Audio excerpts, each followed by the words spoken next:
ఐకమత్యమే Congress party బలం. CM Revanth Reddy నాయకత్వంలో ఏకతాటిపై నడుస్తున్న నేతలు, అంతర్గత విభేదాలతో బొగ్గుమంటున్న బీఆర్ఎస్ పార్టీ. తెలంగాణ అధికార పార్టీ కాంగ్రెస్లో చిన్న పెద్ద నాయకులందరూ ఏకతాటిపై నడుస్తూ ఐకమత్యం చాటుకుంటున్నారు.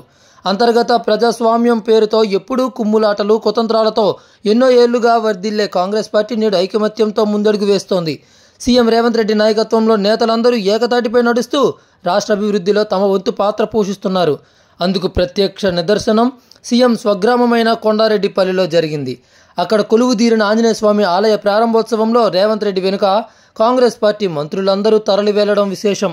వీరిలో శాసన సభాపతి గడ్డం ప్రసాద్ కుమార్, ఉప ముఖ్యమంత్రి బట్టి విక్రమార్క, మంత్రులు ఉత్తమ్ కుమార్ రెడ్డి, దామోదర్ రాజనరసింహ, దుద్దిల్ల శ్రీధర్ బాబు, తుమ్మల నాగేశ్వరరావు, జూపల్లి కృష్ణారావు, కోమటిరెడ్డి వెంకటరెడ్డి, కొండా సురేఖ, పొన్నం ప్రభాకర్, పొంగులేటి శ్రీనివాసరెడ్డి, దనసరి అనసూయ, సీతక్క ఉన్నారు. ఇంకా లోక్సభ సభ్యులు మల్లు రవి, ఉమ్మడి మహబూబానగర్ జిల్లా ఎమ్మెల్సీలు, ఎమ్మెల్యేలతో పాటు ఇతర ప్రజాప్రతినిధులు పాల్గొన్నారు. అంతేకాకుండా ప్రభుత్వ పరమైన రివ్యూ మీటింగుల్లో ప్రతి సందర్భంలోనూ కనీసం ఒకరో ఇద్దరో సీనియర్ మంత్రులు ఉండేటట్లు చూసుకుంటూ ఉంటారు సీఎం రేవంత్ రెడ్డి. కాంగ్రెస్ పార్టీ నేతలందరూ ఐక్యతగా ఉండటం, ఒకటే మాట ఒకటే బాట అంటూ సీఎం రేవంత్ రెడ్డి మార్గదర్శకత్వంలో ముందడుగు వేయడం చూస్తున్న బీఆర్ఎస్ పార్టీ నేతలు ఆత్మ పరిశీలనలో పడ్డారని అంటున్నారు. ఎందుకంటే ప్రస్తుతం ఆ పార్టీలో కీలక నేతలు కీచులాటలు, విభేదాలతో రోడ్డున పడుతున్నారు. దీనికి ఎవరు కారణం?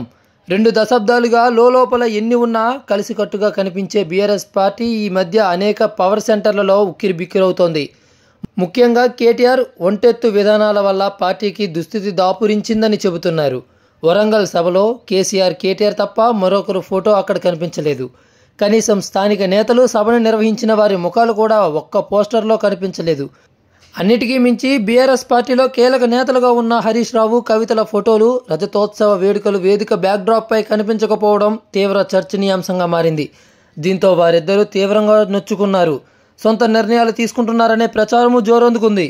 ఈ క్రమంలో హరీష్ రావు బీజేపీలోకి వెళతారని లేక సొంత పార్టీ పెడతారని ప్రచారం జరుగుతోంది. ఎన్నో ఏళ్లుగా తన సొంత ఐడెంటిటీ కోసం స్థాపించిన తెలంగాణ జాగృతి సంస్థతో కవిత ముందడుగు వేస్తారని నెట్టెంట డిబేట్లు మొదలయ్యాయి. ఇదే క్రమంలో కవిత మాట్లాడిన మాటలు కూడా పార్టీలో మరింత మంటలు పుట్టించాయి. ఇంతకీ తనేమన్నారంటే, భౌగోళిక తెలంగాణ సాధించాం కానీ సామాజిక తెలంగాణ సాధించలేకపోయామంటూ వ్యాఖ్యానించారు. 10 ఏళ్లు అధికారంలో ఉన్న బీఆర్ఎస్ పార్టీ ఈ విషయంలో ఏమీ చేయలేకపోయిందనే భావన అందులో ఉత్పన్నం కావడంతో ఆమెపై ఉవ్వెత్తున విమర్శలు, సందేహాలు వ్యక్తమయ్యాయి. దీంతో ఆమె మళ్లీ కౌంటర్ అటాక్ స్టార్ట్ చేసి 6 నెలలు జైల్లో ఉన్నది చాలదా, ఇంకా నన్ను బాధ పెడతారా, నన్ను రెచ్చగొడితే ఇంకా గట్టిగా స్పందిస్తానని సొంత పార్టీకి నేతలకు స్ట్రాంగ్ వార్నింగే ఇచ్చారు. ఇదిలా ఉంటే హరీష్ రావు వర్సెస్ కేటీఆర్ మధ్య కూడా అంతర్గత పోరు రచ్చకెక్కింది. మొదట్లో సభ బాధ్యతలు హరీష్ రావుకి అప్పగించారు. తర్వాత ఆయనంతటా ఆయనే తప్పుకున్నారు లేదా అలాంటి పరిస్థితి క్రియేట్ చేశారు. వరంగల్ సభా వేదిక బ్యాక్డ్రాప్ వల్ల కూడా అంతర్గతంగా దూరం పెరిగింది. బీఆర్ఎస్ క్యాడర్లో కూడా చర్చ గట్టిగానే జరిగింది. దీంతో హరీష్ రావు చేత మీడియా సమావేశం పెట్టించి తను కేసీఆర్ విధేయుడిగానే ఎప్పటికీ ఉంటానని, కేటీఆర్కి పార్టీ బాధ్యతలు అప్పగిస్తే స్వాగతిస్తానని చెప్పించారు. నిజానికి హరీష్ రావు చాలా చాకచక్యంగా చెప్పారు. కేటీఆర్కి బాధ్యతలు ఇస్తే తాను స్వాగతిస్తా అన్నారు కానీ ఆయన నేతృత్వంలో పనిచేయడానికి అభ్యంతరం లేదని లేక పని చేస్తా అని అస్సలు అనలేదు. దీంతో ఇవేవీ లేవని చెప్పడానికి కేటీఆర్ ప్రయత్నించారు. సరాసరి బావ ఇంటికెళ్లి 2 గంటలు కూర్చొని మాట్లాడారు. ఇద్దరు ఫోటోలకి పోజులిచ్చారు. అయితే వీరి మధ్యలో పోరాటంలో బీఆర్ఎస్ పార్టీ క్యాడర్ నలిగిపోయింది. కాకపోతే ఇప్పుడు బీఆర్ఎస్ పార్టీ ఎలా ఉందంటే అవకాశం కోసం చూసేవాళ్ళు కొందరు కవిత వెనుక చేరారు. హరీష్ రావు మాట వినే నేతలు కొందరున్నారు.